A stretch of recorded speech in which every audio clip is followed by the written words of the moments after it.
нерушимом содружестве со старшим братом своим русским народом Татария идет к счастью, о котором мечтает человечество.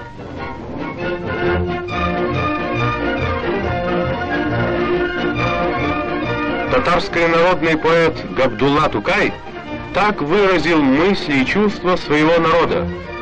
«Нам издавна другом был русский народ, и разве конец этой дружбе придет? Да, мы родились и растем в вышину, нанизаны словно на нитку одну.